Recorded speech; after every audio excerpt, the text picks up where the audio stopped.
you very much, David. And thank you for the invitation coming along. So this is, as kind of that little blurb indicated, this is my area of interest in the last, it's actually a little more than 25 years, have been involved in only looking after women and their partners and older children around the time of pregnancy and the early postpartum, up to 0 to 3-year-olds involved. And when I first started in this area, my focus was very much on the mother. Then we became very much aware of the father and how important he was in it, is in the picture. In fact, we call it's not a mother-baby unit anymore. The Austin unit is now called a parent-infant unit, and we encourage the dads when they're around to be very involved.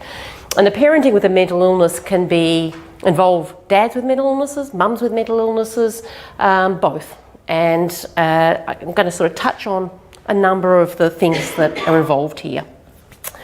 Anyone can have a baby, almost, but they don't come with instruction manuals. And I like this quote, having children is like living in a frat house. This is an American quote. Nobody sleeps, everything's broken, and there's lots of throwing up. Kids are great, but they also bring their fair degree of stress. And with that, anxieties, sleepless nights, all sorts of stresses that perhaps when you're thinking of having a baby or first find out you're having one, you don't really take into account. It's also a very difficult thing to do, and unlike any other job, it's 24 hours a day, 7 days a week. And we encourage, one of the biggest things is to encourage women not to think of it like that, even though it is, regardless, but it's really important to have those breaks. What other job do you have that it's, there's no breaks, no holidays, no meal breaks? You need that to recoup. And a lot of women feel that they have to be there all the time. And one of the really important things we do is remind and again that it takes a village to raise a child, and it's not one person's role. So what we also know, though, and I'm going to sort of allude to some of the research, there's quite a lot of it, is that when things go wrong in childhood, it can have some very profound effects later in life. And that's what we're trying to avoid, and the early intervention and prevention is what we're really trying to do by alerting people to some of these issues. So what's different about parenting with a mental illness, and why is it important? Well, as I've already said, parenting is really stressful. And stress, we know, causes anxiety. It can precipitate depression in people that are prone to it. But also things like sleep deprivation can trigger off bipolar disorder if you happen to have that or be at risk of it. There's other things, though, about parenting that also push the button for some people. And for those people who haven't had a great childhood, one of the many questions I often ask the parents I'm seeing is, what was their relationship like with their mother and their father, and what were some of the things they would like to do and take from their childhood in their own when they become parents, and what are the things they don't want to repeat. And quite often, if they've had a really difficult childhood, they will say, I'm not going to be anything like my mother or father, and they're quite adamant about that. They're very motivated to change things, but they don't have a role model or a framework for what it is they're going to do. They know what they don't want to do, but they don't have necessarily a framework for what they want to do. So, and that can be a huge issue. Mental illness around the time of having a baby is also really common. So that's the other thing. And this is when you first start off as a parent, when you first get to know your child, and you have that relationship forming. If you've got depression and anxiety and other things going on, it can really affect that developing relationship. So we have 14% of women or so getting depressed. Some of them are anxious, but there's another lot that also get anxious as well. 1 in 600 develop a postpartum psychosis. Dads also get depressed around this time, largely when responding to their wives' illness, but also in their own right. If they've had things stirred up from their childhood, they're under a lot of stress. Some of the same stresses that their wife is under, they'll be under. If it's financial stresses, if it's that there's something wrong with the child, i.e. the child's needs operations, got some sort of problems, that's a stress for both parents. So there are a lot of stresses that come with having a baby. And children learn from examples, so that role model starts off really early. And a lot of parents I see, particularly the ones I'm seeing for protective services, are so caught up in the difficulties they're having with their partner, they kind of lose sight of how much the child is picking up from that. And children don't often make much sense of what's going on with their parents, but they make some sense out of it, and it's sometimes the wrong sense. Young children are really good at picking up vibes, and the most common thing, if they're old enough to actually verbalise it, will be they will blame themselves for whatever is going on, even though it's usually got nothing to do with them. So they'll come up with their own conclusions. They'll think they've done something bad, and that kind of complicates things. So what we're really keen on doing is helping families start off the parenting experience without any mental illnesses, as little as possible, getting in the way. There's no such thing as perfect parenting, and in fact my favourite parenting organisation, the Circle of Security, it's the only thing I let my mums Google. They say not only isn't there such a thing as perfect parenting, it's way, way better for the child for you not to be perfect or even pretend you are or aspire to be, because no one is perfect, and it's about getting things wrong and repairing them and showing the child that things don't have to be perfect. Come on in, grab a seat. You might have to come a bit down the front. People have an allergy to those front seats, but they're okay, I promise.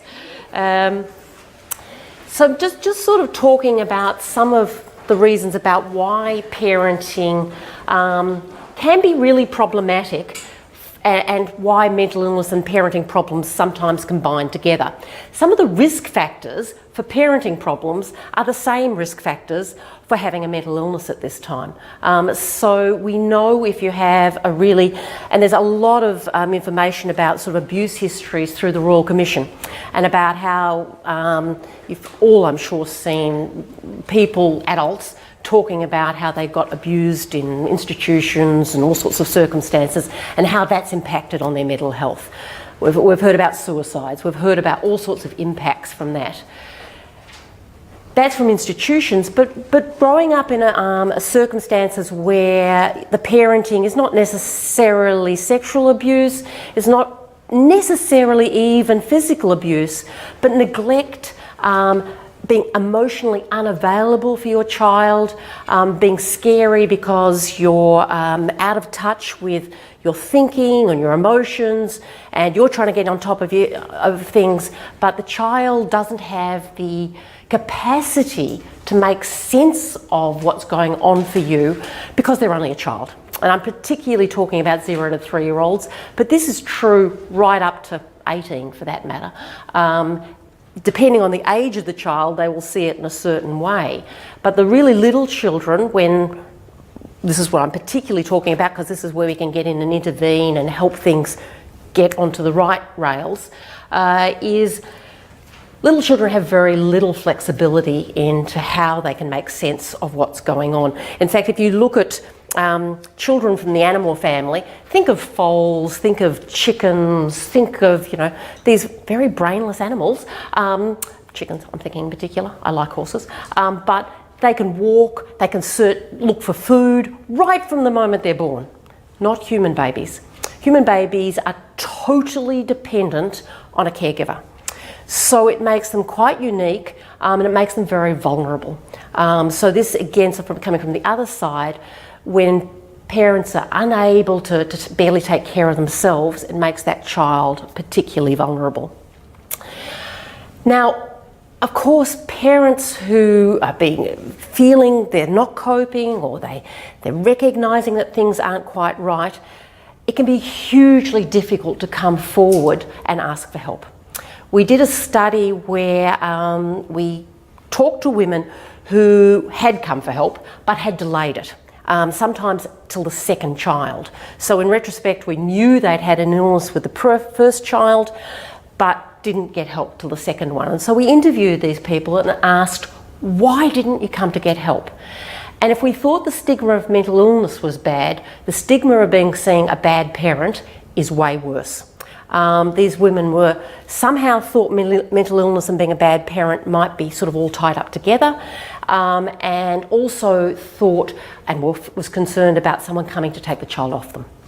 So having a mental illness most certainly does not mean you are going to be a bad parent. In fact, the women and the dads that I see, they are, particularly in that early phase, desperate to be the absolute best parents they can possibly be.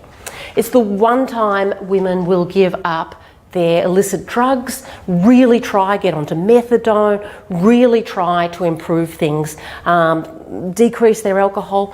Women are not so good at giving up smoking, but really go and try their absolute best to make the outcome for this child being better. So you have this window of opportunity to really make a difference.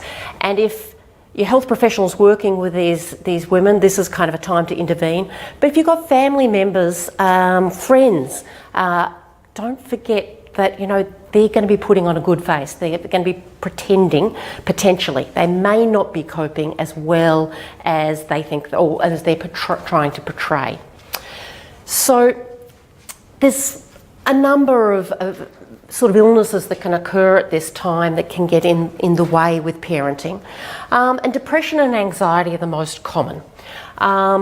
And these are the sort of things that can happen, not with all depression and anxiety by any means, but if you're really anxious and think the world outside is a really scary place, and you only have to turn on the news, you're not entirely without grounds for thinking that. But if you convey that to the child in your home, you're conveying that this house is not safe. The child can't actually make the difference between the Chechen rebels in St. Petersburg station and what's happening in your lounge room. And that the classic way it comes up, which women are often very unaware of, is we do this particular what's a test? We just kind of look at what happens in the parenting situation, and we have someone the mother doesn't know come and sit down next to her when she's playing with the child. And the child will, and I'm talking about little children, so 12-month-olds, children will usually, at that age, will turn to their mother to say, is this okay, who this person is? And if mum smiles at the other person, starts a conversation, or smiles back at the child, then the child will generally relax. But if mum goes like that, the child will go like that and come running back to mum. And if you keep repeating that type of behaviour over and over again, the child from a very early age will learn to be scared of the outside world. And this is kind of setting up a potential anxiety disorder. So this is not about bad parenting or not loving your child, it's about your anxiety getting in the way. And depression can do a similar sort of thing. So you can be unavailable, and that can be scary. Just because you're so miserable, you can barely get yourself out of bed, you're certainly not going to be able to smile.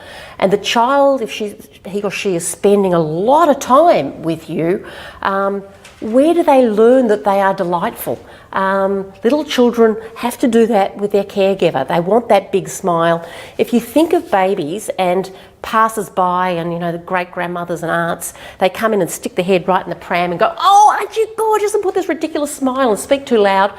That's what babies need. They need that kind of, you are the centre of the world and you're the most gorgeous person in the world. You can't spoil a baby. It's after 12 months of age you have to start saying no. They don't understand no. They don't understand and shouldn't understand that they're not the centre of the world really until they're over 12 months of age. Slight problem with twins. They have to kind of learn to wait a little bit. But in general, they're just not capable of taking that in, and they're learning the absolute bottom of the foundations they're putting in for their self-confidence. I had a mum, lovely mum, loved her baby, primary school teacher, and was desperate for him to be one of those kids aged 5 who stood at the school gates and said, "Bye, Mum," and ran inside confidently. And she started from 6 months of age of not comforting him because she wanted to toughen him up. And she was actually creating exactly the opposite, because it's too young, and by trying to toughen him up at 6 months and not comforting him, the message you're actually giving is no one can soothe you, no one is there for you. It's helping those skills, and this is stuff that parents aren't taught. And the Circle of Security program, which you can, Circle of Security, all one word, you can look up, and it's got lots of cute videos and all sorts of things. It's just got some wonderful common sense things that I think all parents should have, let alone ones that are struggling. That they're really good messages about how to read your baby's cues and make sense of what's happening in their world.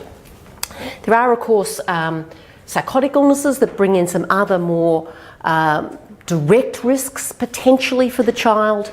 And as I said right at the beginning, 1 in 600 women will have a postpartum psychosis. Women with schizophrenia, if they've decreased their medication because of the pregnancy, or women of bipolar who relapse, may have some of these problems. Some of the medication's really sedating, so they can't wake up at night time. And there's all sorts of other things related potentially to their illness, which means that we need to treat their illness if it relapses. So it's looking at what the risks are, and it's going to be different in each case, and maybe there are none of these risks. Someone with bipolar disorder who's well managed, what you're aiming to do is not to have a relapse, but it's being aware of the risks, looking for early warning signs and intervening early. And if there are some other problems, also intervening early to address those. And we know a lot about treating postnatal depression, which is the one that's most of the work's being done in. And we know there's a few problems with it, that if you treat the depression gets better. But if there's other problems, so I'm thinking particularly that mum had a really traumatic childhood, a really anxious attachment with her mum. I was reading an article in The Guardian, I think it was, about toxic mothers, can be toxic fathers too. But that sort of scar carries with you when you're a parent, and it's about leaving that behind and not taking it through to the next generation. And if you've got that, just treating the depression or the anxiety isn't enough. So it's about looking at what is needed in this case. And just, I don't mention it here, but there's also a lot of work being, it says perinatal, because we know that a lot of the postnatal depression starts antenatally.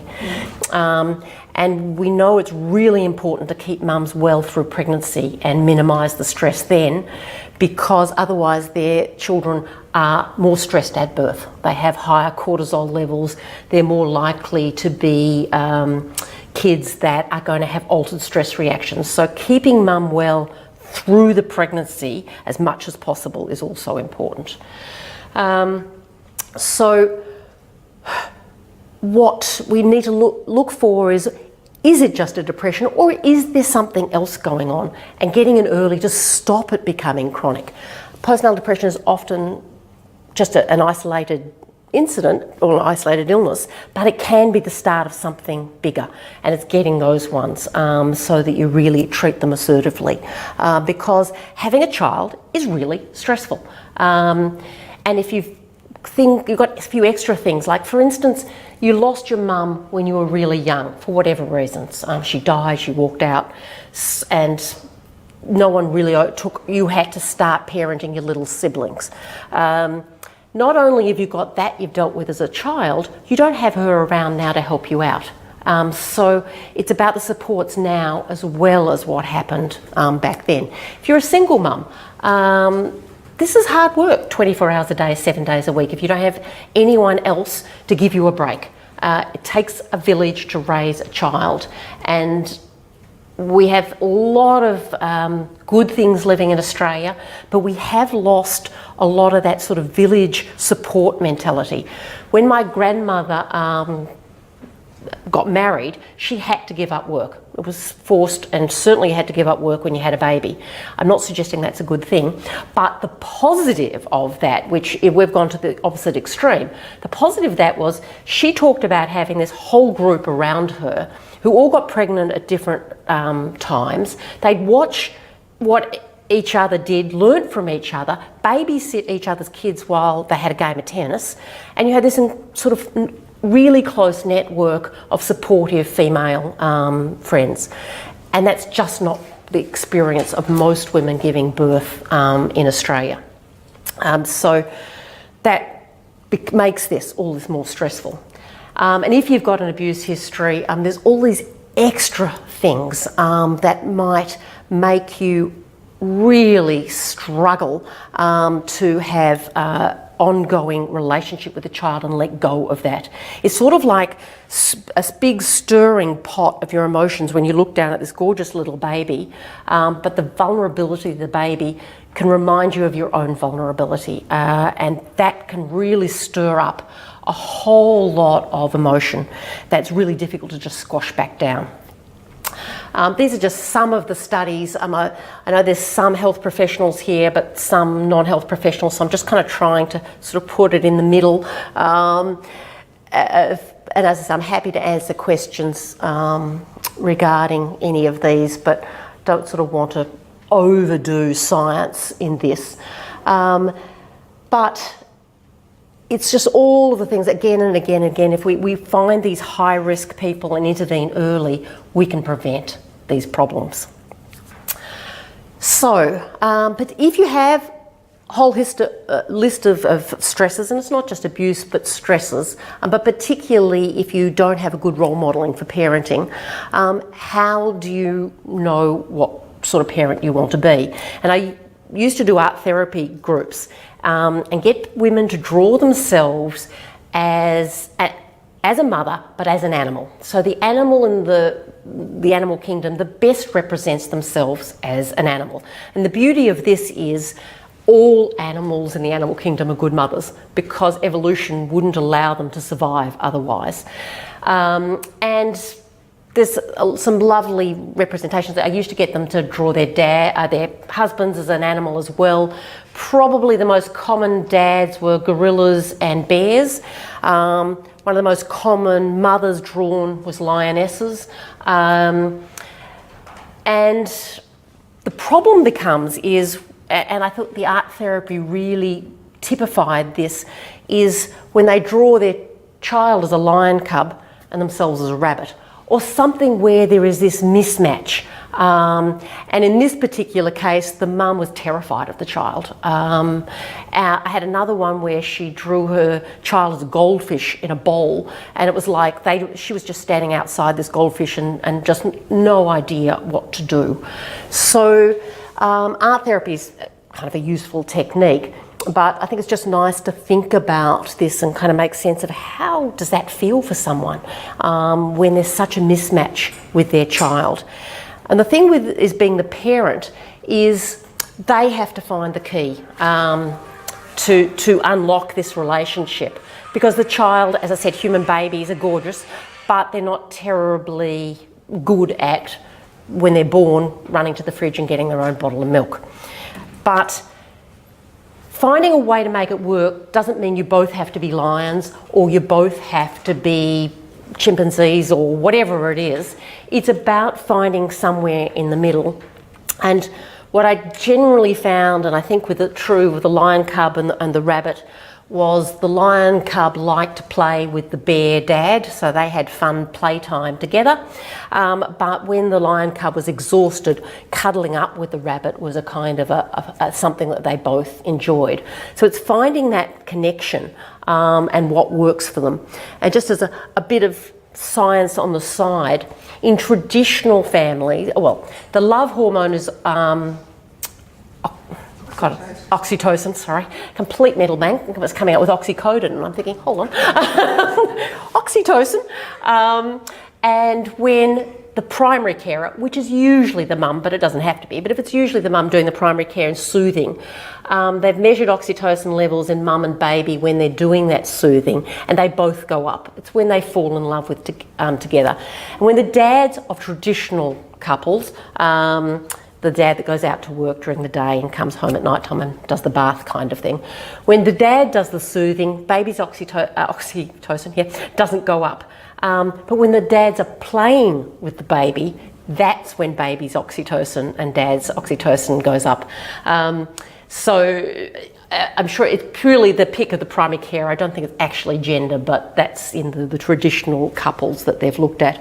But it's just finding that way of being together.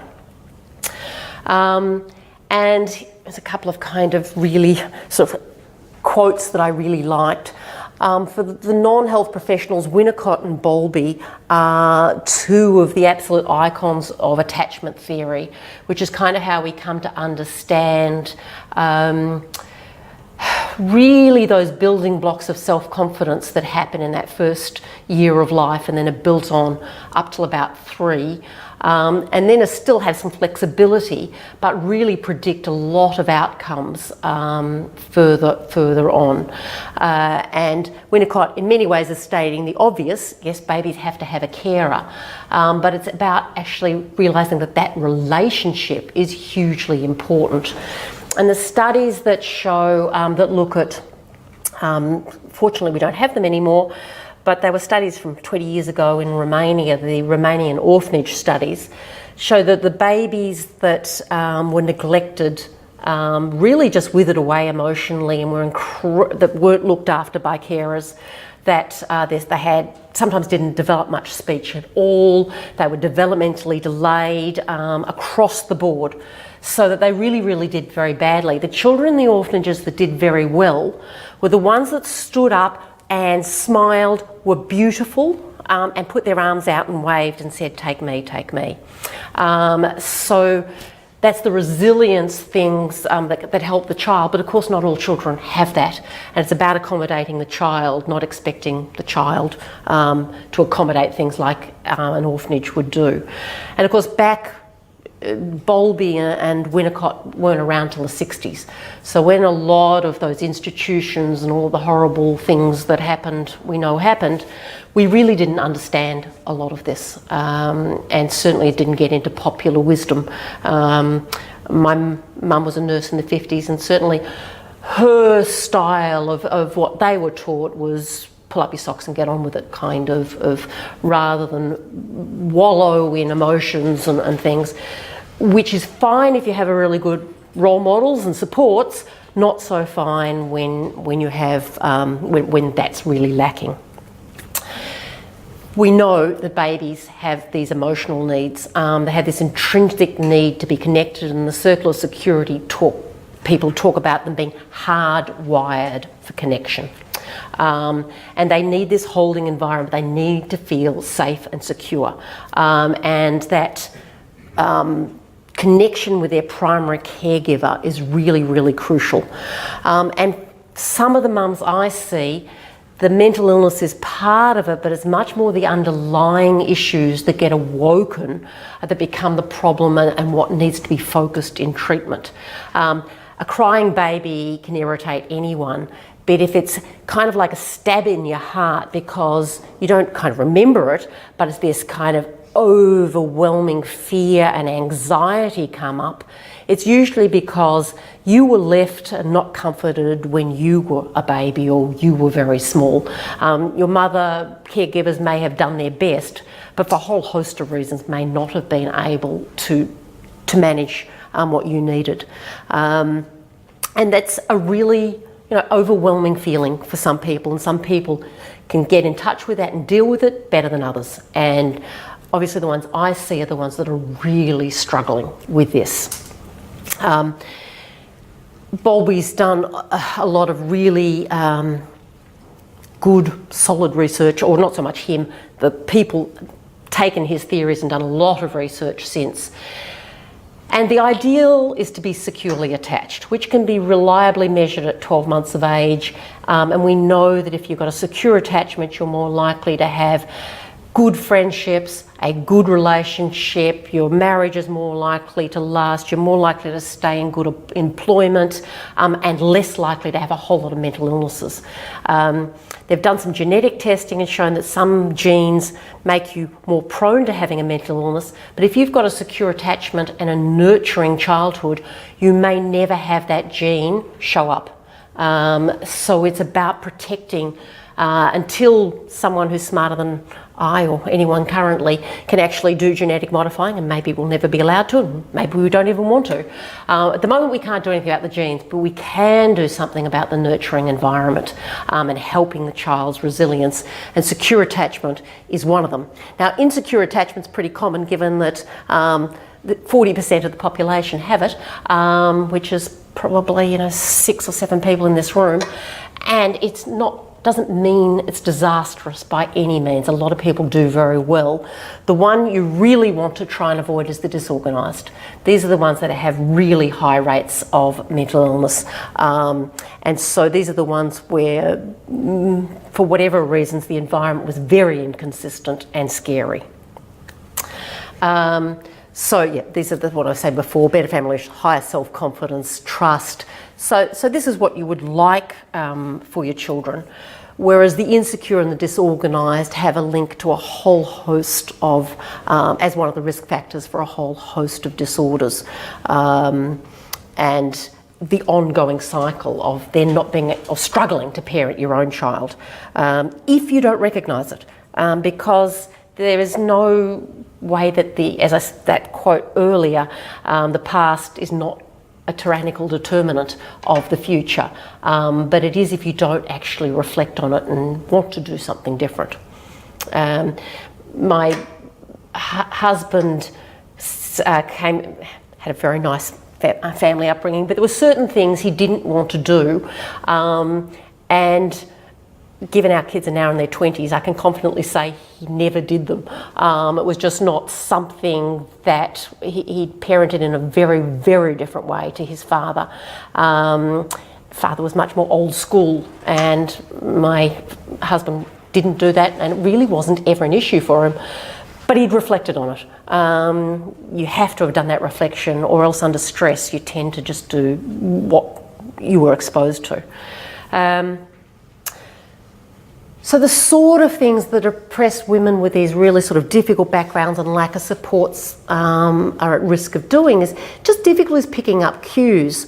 There was a particular video I saw which kind of highlights it, and it's very subtle, but this is what happened. She was in therapy and she was being videoed, and she was playing with her child. The child was about 2, and there was a lot of difficulties in the relationship. Think 2-year-olds, and this 2-year-old was right out there, and this mum wasn't coping.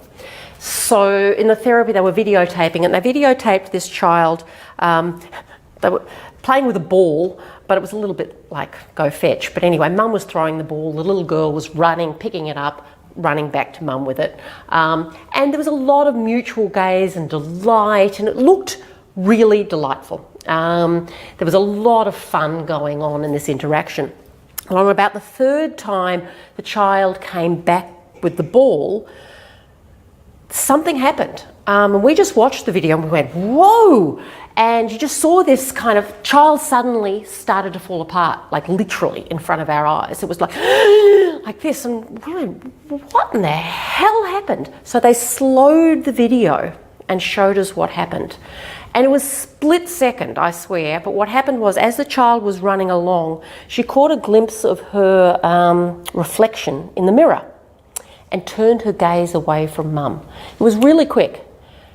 And then the camera, because there were cameras everywhere, the camera on mum showed that when the child turned her head back, the mother's expression, instead of that delightful, wow, you're coming back to me with the ball, it was very slick. It was an angry, I feel rejected look, because, and that was happening with that child constantly. The mum didn't know she was doing it, but anything that the child triggered that feeling of rejection. And so that mum then realised she was being all the stuff with her own mother rejecting her, and probably her own father as well, that had to be dealt with and get out. It wasn't the child rejecting her at all. And so it sometimes needs a lot of work, sometimes hard to make sense of, but this really subtle stuff, video helps us a lot. We do a lot of video work with this to make sense of it. Some of the kids start taking care. I've seen 2-year-olds come up to mum and pat them and say they're there, give them tissues. Even at 18 months I've seen children do that. It's terribly, terribly cute and terribly, terribly bad for the child, because they're already taking care of their parent. They're a child, they need to be taken care of. If it happens occasionally, it's no big deal. But this becomes a pattern, these children grow up and say, I never had a childhood. I was taking care of mum. I was getting my own lunch by the time I was 5. So they squash down all those needs, which means they're squashing down their anxiety. So we can measure this sort of attachment at 12 months, and we leave these children alone for 3 minutes or up to 3 minutes. And the range of what is normal at 12 months is screaming blue murder from the moment the mum gets up to smiling and playing for the whole 3 minutes. So that's the range of normal for a child of 12 months. And of course the child's temperament makes an impact here. What the difference is how quickly they settle down. It doesn't matter how distressed they get, because we know they're distressed. Even that child that sits there and smiles and plays for 3 minutes, they've done tests where they've measured the cortisol, so the adrenaline, and the blood pressure, and we know that the smiling child, it escalates just as much as the screaming child. The difference is how quickly they calm down. So the securely attached children have calmed down, their pulse and blood pressure are back to normal 30 seconds after mum's in the room. The insecure and the disorganised never get back. 3 minutes later they're still bouncing off walls, and the insecure ones also, even if they look like they're there. And this is one of the problems for health professionals who don't deal in this area, is the kids can look like they're totally chilled, that they've really got it together, but it's because they've already learnt to squash their anxiety because mum can't deal with it. So just beware with that. Kids can look like they're chilled and they might not be. So what can we do about it? Well, as I keep sort of emphasising, I keep saying mothers, but this is dads. If dads are primary caregivers, it's about the primary caregiver. But if the dad's involved and they've got issues as well, and they're the main support, of course we need to help support them as well, to support the mum or whoever the primary caregiver is. We need to treat the mental illness and the substance abuse problems, if whatever exists. And we need to do that really assertively. So that might be medication, it might be talking therapies. It might almost always is some sort of childcare. Now that might be a family member. It doesn't have to be paid childcare. We do have a nanny service available to some degree for high risk groups. There's the maternal child health nurses, all of them have first mother groups, but some maternal child health centres run CHUGs, which is Community Hugs Program, which is a program that Jeanette Milgram, Professor of Psychology at the Austin, goes around training people to do. And it's an intervention program for mums that maternal child health nurses can learn to do themselves. Depending on which pocket of Melbourne you're in or the suburbs you're in, not-for-profit organisations run varying things. I think Carolyn Chisholm runs things, Berry Street runs things. Their availability and who they target vary enormously, so there's kind of not one answer for all people. Mother-baby hospitals, largely for sleep and settling, but they tend to get a few depressed mums and anxious mums as well. So this is Tweedle, O'Connell and Queen Elizabeth. And then there's the mother-baby units or parent-infant units, which are Werribee, Austin and Monash. So we have a number of inpatient kind of facilities. Most don't need that. Most can be managed in the community. We now have a number of psychiatrists who specialise in perinatal psychiatry because they've been trained through the mother-baby units. And we've got a number of psychologists who've done extra work in this through working with people like Jeanette Milgram. Training, circular security people come out, and lots of nurses and psychologists here have trained in it, even if they don't run the actual groups. And if you are a health professional interested in the area, do their training. It's the most brilliant program. Really, really makes so much sense. We ran there's two sorts of programs for families. There's the education group, so it's an 8-week program that teaches you about the theory that new parents can go to. I think they take up to 0 to 5s. We run that in varying places at varying times. We've run it at Epping, and Epping Maternal Child Health Centre runs it themselves as well. We occasionally run it out at Ringwood as well. I don't know about other places that do it, but they probably do. We used to run the other sort of circular security group, which is a therapy group, which is for 20 weeks, and they used to run it at Werribee too. I don't think either places are running it currently, but you can do it individually, and I know a number of therapists that do that program individually with either a couple or with mum and baby. So there's all of those things. It's not one thing fits all. Not everyone's going to need medication. Not everyone's going to be suitable for talking therapies, or they're not available. Most people need quite a few things and consistent over a period of time. And not to forget the importance of the extended family and that village wherever you can kind of help resilience for this child, and whether, whatever extended family is available that can help be there, because they're going to be there forever, forever, for a longer period of time. The paid carers are not necessarily the nannies, and all of that are going to be for short blocks. Whereas if grandma or an aunt has an ongoing relationship with that child, it can be hugely beneficial for them. All of the mother-infant therapies seem to help with sensitivity, and there's a suggestion that it doesn't even have to be long and laborious, that even some brief interventions, and the interventions that seem to work best, so for those health professionals that are working, it's about reflective functioning. So it's about helping people, and if you've got a family member or you are a parent and it's about trying to put yourself in the shoes of your child. So understanding what message is my child trying to give me, and not getting my stuff in the way. And the basis of all of these sort of therapies is really about that, and really improving on that. Who should do it? Well, it depends on who's available and cost and all of a number of different things. Usually the women with borderline personality disorder or with really big trauma histories need someone very specialised, because this is not going to take 5 sessions. It's going to take a year or 2 perhaps, of not necessarily just work with the baby, but also about their own trauma histories. Some of them, of course, are going to have protective services involved. We have the option of ringing Child First, which is kind of like a step before you ring protective services, and they can sometimes access extra services.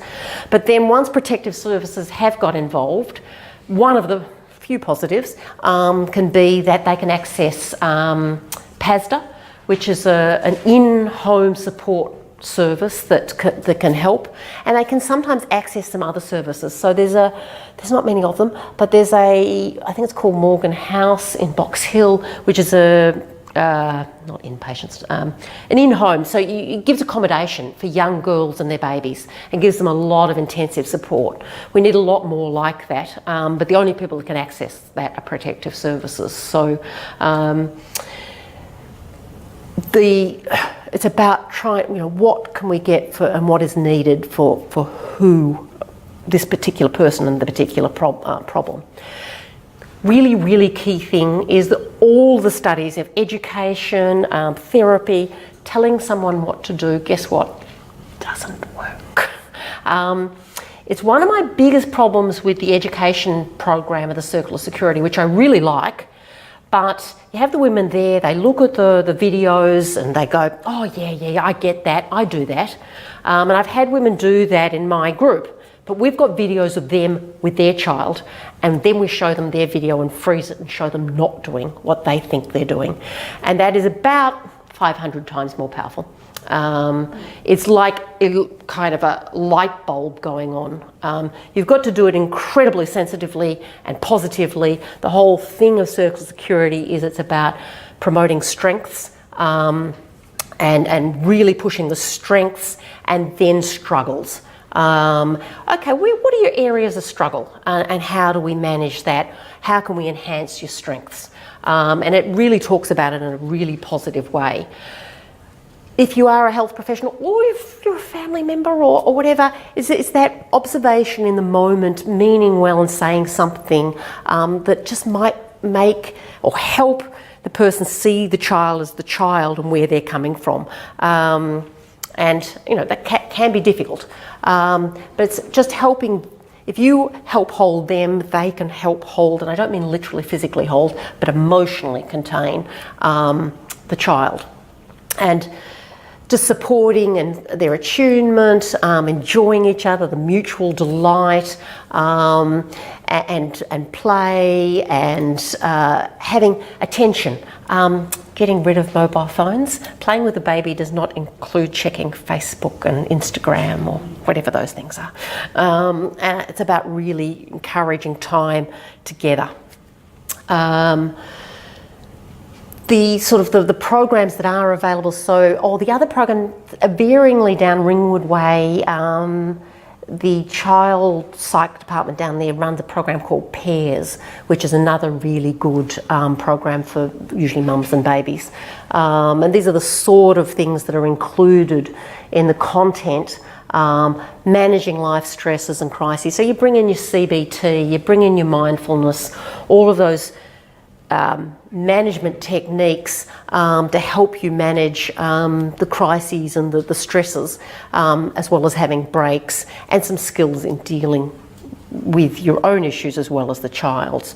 And it's all about some of the mums I see are not going to be able to look after their children, that their issues are just too big, that they are not going to be able to be the primary carers, but they're always going to be the mother, and the father's always going to be the father. So it's about, if they want to have a role in their child's future, how do they develop that role that's positive for all concerned, and affirming that role. And it's meant to not always get it right, not tight. Don't have to always get it right all the time. No parents are perfect, and you wouldn't want them to be. It's about getting things wrong, accepting that I got it wrong and repairing it, and allowing the child to see that mum and dad sometimes get it wrong, but they work through it. Not that they're all perfect. And we, as I said, use a lot of video. So for those of you who don't, I'm just going to sort of finish off with just a bit more about the Circle of Security. All of these, there's a whole host of pictures and videos that are available for free online. But the way you talk to parents is about the secure base is what the child needs, but they also need to explore the world.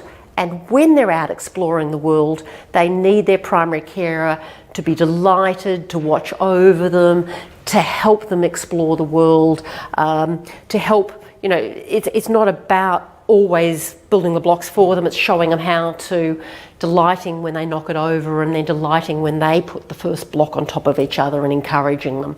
So it's about exploring the world as an exciting place, but also when they're upset, tired, grumpy, irritable, welcoming them back and comforting them, and staying with them. And a lot of the mums I see really struggle if their baby won't settle. And things like colic, they get really overwhelmed with this baby's colic, and it's like they're experiencing the pain themselves. And I try to get them to rephrase it as, you've had indigestion, it's not great, but it's not going to kill you. Your leg is not being eaten off by a lion, nor is the baby's. This is discomfort.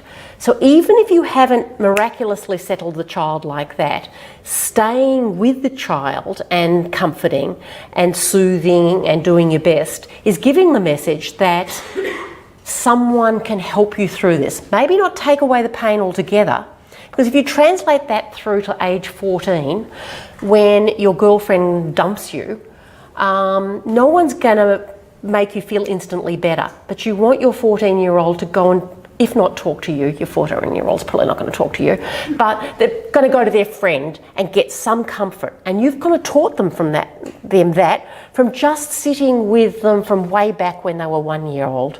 So it's about it's not about fixing and being perfect parent. I can fix everything. It's giving them the resilience and strength to know that someone can help them and go and get for help. And that they go round and round this circle. And the trouble is with anxious parents show anxiety when they're either out exploring the world or when they think they can't comfort the child and the child's never quite soothed and they're not comfortable there. So it's what messages you're giving the child. And it's not really about what trauma the mother or father has suffered. It's about the child and what can be offered and not offered at this time. And making the difference is just helping them reflect, helping hold them, helping them being understood. This can happen over a long period of time. Don't take over, empower, empathic without intrusion. The bigger, stronger, wiser, kind motto comes from the circle of security. That's the motto for parenting that pretty much takes you through everything. Some of the mums I see say, don't know anything about being a parent, and I come back to them every time and I say, you know more than your 6-month-old child does. You probably even know more than your teenager does, even though your teenager won't think that. But certainly when they're little, you are the one that knows a hell of a lot. And if you don't know, what you do know is to go and get some help and who to ask. So you don't have to have the answers. The fact that you're the grown-up, or that your patient is the grown-up, that's what they know, is where to go and ask. It's about trying to be kind. We've all lost it with our kids and yelled at them. We're not always going to get it right, but it's about trying to be kind and sometimes apologise and say, oh, I'm so sorry I yelled at you then. That's okay. You're not meant to be perfect. And if you're the health carer working with this group, you've got to look at your own limitations. If you're a maternal child health nurse and you're only seeing them for a very short period of time, if they can't afford to see you long term and they really have long-term issues, you have to think about what's realistic. One of the studies they did in the States was with a very troubled group of 15 to 25-year-old single mums, and the ones with the lowest level of reflective functioning were the ones who improved the most. So you may even be able to make just little changes and stepping stones at varying times to improve things. Sometimes I see women who, as I said, can't keep this child, but I really try to encourage them saying, keep learning, keep improving, keep your skills up, and if you have another child further on, maybe you'll be able to manage to parent that child. And what it's really about, and this is my last slide, is breaking intergenerational cycles, of which mental illness is part of it, but not the only part of it by any means. This requires the village, it requires the huge support and more than just one parent. It's about parents, grandparents and the community pulling together to help these very, very sometimes disabled families that need a lot of support. I'm going to finish there, but I'm very happy to take questions, comments, anything really. Yeah. Hi, just wondering if you've seen any significant differences between a a teenage mum who's parenting for the first time, maybe a parent who's, you know, a bit older and is on to the second child and just now realising she's not coping as well as she could be? Just different themes. For the young ones, it's why are all my friends out partying and I'm not? And for the older ones, it's why can't anyone can have a baby, I could run a corporate organisation or whatever it was I was doing before this, how come I can't manage this little child that's only one of them? You know, and teachers in some ways are the worst because I had a classroom of 20. How come I can't manage one? But I come back very quickly is the classroom of 20 finishes at 3 o'clock in the afternoon, and all right, you might have to do homework class, but you lose that class at 3 o'clock. The child is 24/7. It's a very, very different stress. So there's definite themes, and you know, North Park and the private hospitals tend to have much more of those older mums, high flying, high expectations, and the other theme that comes from them is it's a bit boring. That they're not enjoying it. As you know, they've sometimes worked really hard, always wanted this baby, and they feel guilty that it's not as rewarding as they thought it was going to be. And so different themes, but the actual capacity is actually, I've seen great 18-year-old mums, great 45-year-old mums for that matter, and awful at all ages as well, or struggling, I should say, at all ages.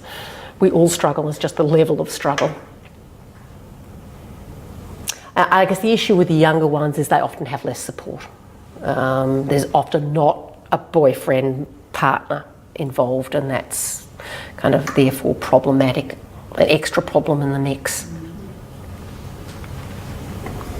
Yeah. And that notion of, like I'm thinking about mothers coming in, say, an inpatient unit of mental health facility, say, for depression, and at times that you're getting very attached to the notion of being a bad mother on the basis of, say, not being able to be there and be available for their child because of the depression, and getting very entrenched and sort of anchored in that view. And I find it's very hard at times to shift them from that. You might sort of talk about, they certainly are still very, obviously have a deep love and care and concern for their child. That hasn't shifted.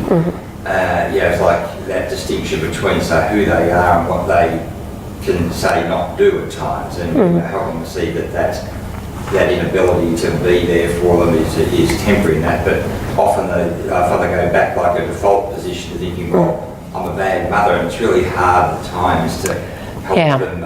And certainly you want to assertively treat the depression as much as, you know, biologically and CBT text and all of that as much as you can. But yeah, we have these sort of entrenched views of what mothers can be, or should be rather. I really challenge that. I mean, I think it would be way harder to challenge that if you were in a little rural town in, I don't know, Uganda. You don't have too much choice. This is the way your mother, and there's just no choice. But here, we have a huge choice. There's, mothers that work full time. There's mothers that are home full time. Some of that's got financial kind of things involved. But there are dads that are heavily involved. There are dads that, wave the child once a week.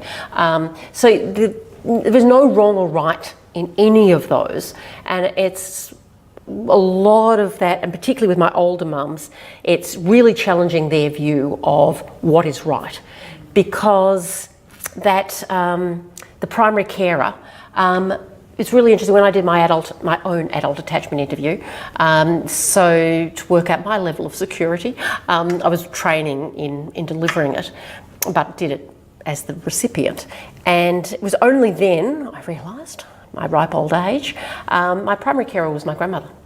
My mum got married young, and my dad was a medical student, and mum was doing night shifts nursing. So yes, I remember her being around, but the person who actually looked after me until I was 5 was my grandmother.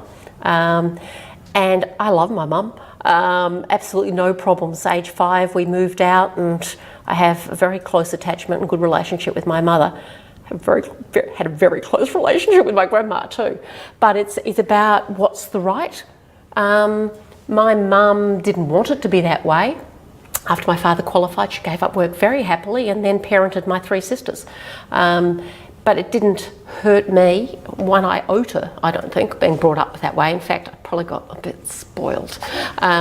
So it's about actually thinking what's right for your child. And it's the biggest problem I have with the child abuse and custody cases is it's all about my right, as I don't mind mine, but the parent's right, rather than what's actually right for the child.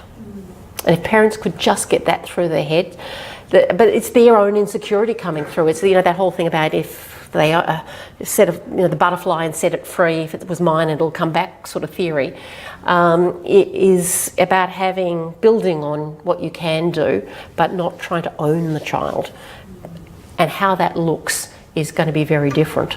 And in Australia, we potentially have a huge choice. Because we don't have a cultural thing that says this is the way. We have so many varied cultures, we can kind of bring bits of what we like, really, for our own culture. Let's forge forward but with whatever it is we come up with, it has to be child-focused. What's the best for this child?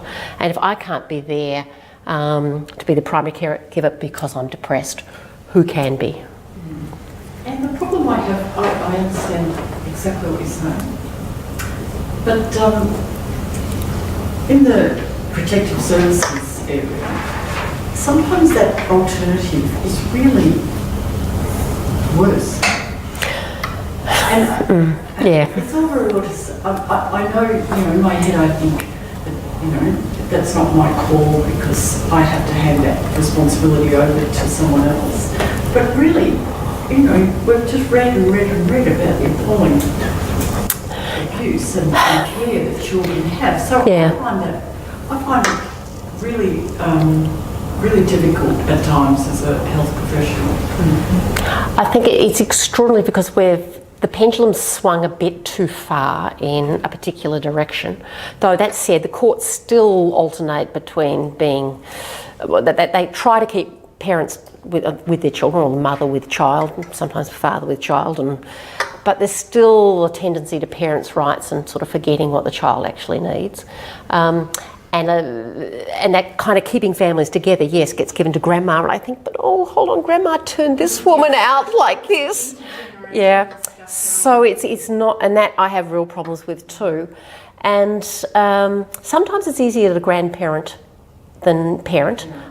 So largely just because you don't have as much stress. I mean, think of all the stresses you have on you when you're 20. You're trying to find a relationship that works and just, work that.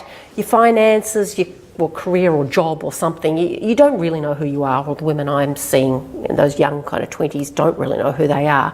So they're really struggling with that. Their mums tend to be a bit better, seem more stable. They've got a stable relationship. You look back at they had a really unstable, but they now had 10 years with the same bloke, and you think, well, this is good that, we've got some stability here now. So there is that. The problem is that we now, and it's kind of a completely different talk, but there's something like 50,000 adoptions a year in America, and we have 5.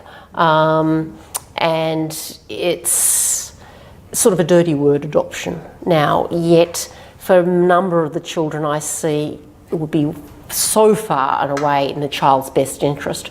I'm talking in particular about women who have multiple children to multiple different men, who's never been able to look after any of them, and who don't have a grandmother or someone that can look after the child. That they're in and out of foster care, and that we know that's a disaster. And there has been a push, I haven't seen it work yet because it's just sort of quite new, that they've got a 6-month rule now, that they have to have a decision made within 6 months, and then it won't be adoption if they won't sign the papers up, but it'll be at least permanent foster care. So they will stand a much better chance of getting a person before the child is so damaged no one can look after them. Because once you've been to 2 or 3 foster families, you are bouncing off walls, literally, and putting holes through them. You're sexually abusing the other kids because that's what you learnt in the last place, and no one can care for you. And they end up in institutions, and these are the ones that end up with criminal records, suiciding, really, really tragic stories, and they're the ones we want to. And our court system hasn't got it right yet, but there is a shift back a little bit, and let's see if that helps. Such a hard thing because we are so emotional about our kids, but it's being emotional and thinking what's right for them versus I own them and it's my right.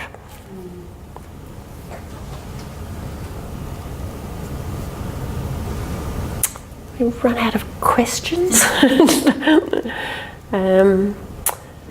There's an issue, I think, with that within child protection, in the sense that often the child protection workers have got that best interest in mind, but whatever gets translated in court is then the magistrates making a decision that doesn't to the... Yeah, look, it's incredibly tough. The best interest of the child, so our system might have built in it the best interest of the child, but then the decision gets made by someone who seemingly isn't necessarily doing that. Well, and it's also about what services are available and how that decision's made. Because the best perfect world is not available out there. I mean, I'd have pretty much all the mothers I see do circular security programs, but they never do. It's just not available. They don't turn up when it is. It's really tough. We were running it at the Austin for a while free, but we couldn't provide childcare and they just didn't come. Whereas privately when we ran it, well, we could provide childcare, but also they'd drive 2 hours to get to this program. They just loved it. And the difference was the willingness to engage. Willingness to engage, so better educated, therefore more insightful, and it's this, again, the cycle of good things goes just as like the cycle of bad things often. Not always by any means. And I have seen this, bombs put under that cycle, and it's so exciting when you see it, that, someone's just step out. I'm not repeating this, and they don't. And so it can definitely be done, but you need usually a few things going for you to do that. What was the source of referral when you were running the circular security program? When were you mainly getting your... It depends which one. The North Park one and it still could be run again. In fact, I think they're about to try and start running it again. That was mostly that it was coming through the inpatients, but we were taking outside referrals from GPs and maternal child health nurses. And the education one comes straight through the maternal child health centres. We did try and run one through protective services, but it's just kind of, as I said, they just don't quite work. Protective services getting their clients into it, and they just don't come. Well, they're still working on risk. Yeah. So not in the right space to even go there, even though I think it would be beneficial for them.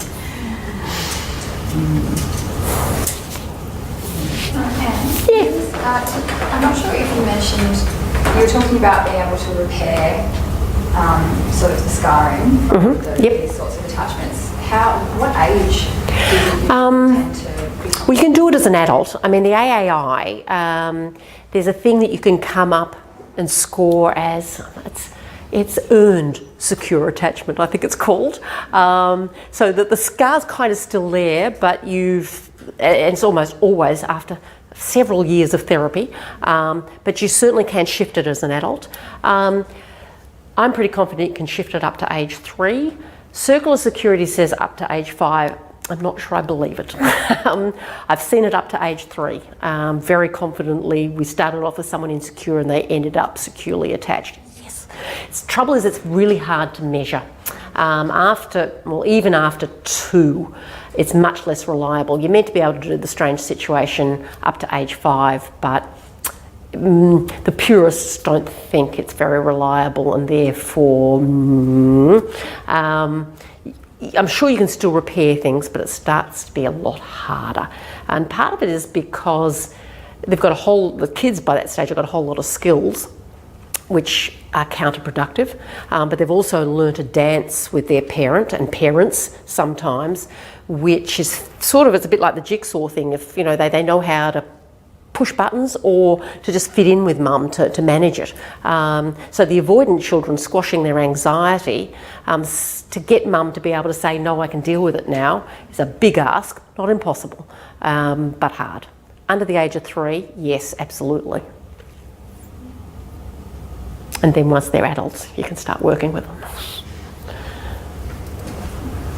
Yeah. Mine was just a bit sort of off on a tangent. That's okay. But I suppose just in regard to the sort of program and targeting those ideas, like you were saying about what's right and what makes a good or a bad mother and that kind of thing, because that is such a prevalent misconception with people in general. Is there any scope for sort of tailoring some of these educational principles to partners, family networks, things like that? Oh, absolutely. The Circle of Security does, and it has dads along to it, and I mean it does focus on 0 to 5s though, so it's for younger children, though the principles are equally true of teenagers, just got to kind of,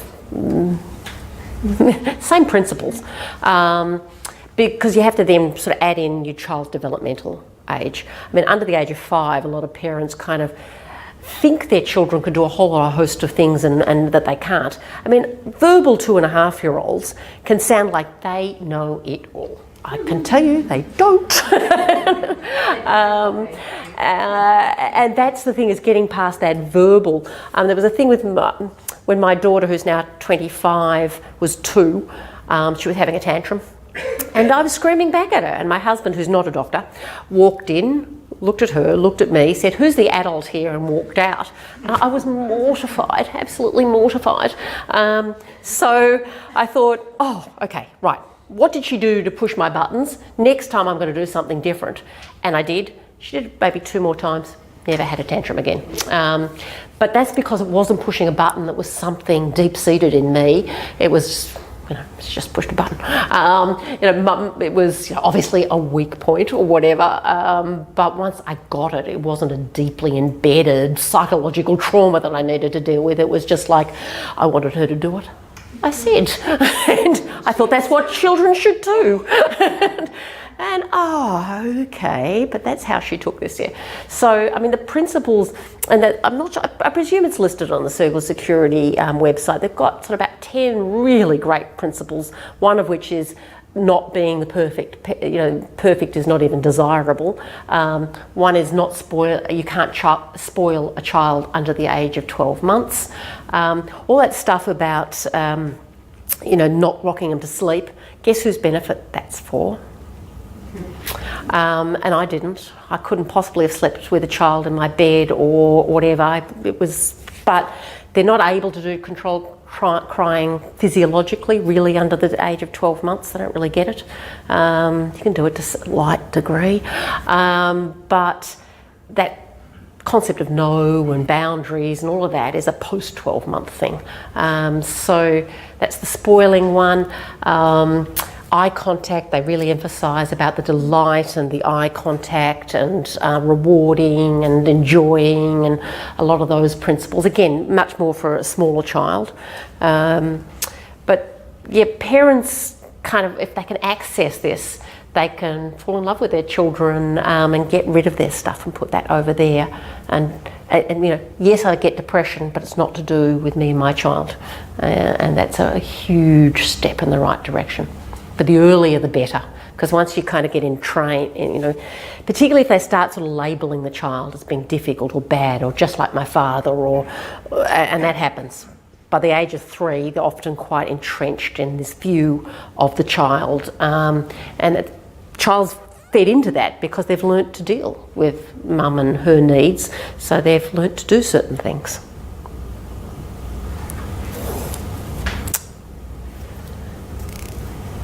Okay, well look, I hope that was of help, and thank you for all coming along, and thank you, David, for organising it all, and the radio. Did any of you come because you were on the radio? I'm just interested because you heard it on the radio? None. There you go, radio's no use whatsoever. Well, thank you very much, Anne, for a fantastic presentation tonight. Pleasure. Just a Oh, wow. Thank you. token of our appreciation. Thank you very Hope much. everyone enjoyed Anne's presentation. We are holding these seminars once a month. Next month we have Miss Ingrid Ozels. She was a Human Rights Medal finalist last year. She's an advocate for the mental health sector, and she'll be speaking about social inclusion. So we'd love to see you come back again. It's a free seminar, and so see you next month. And give that a round of applause.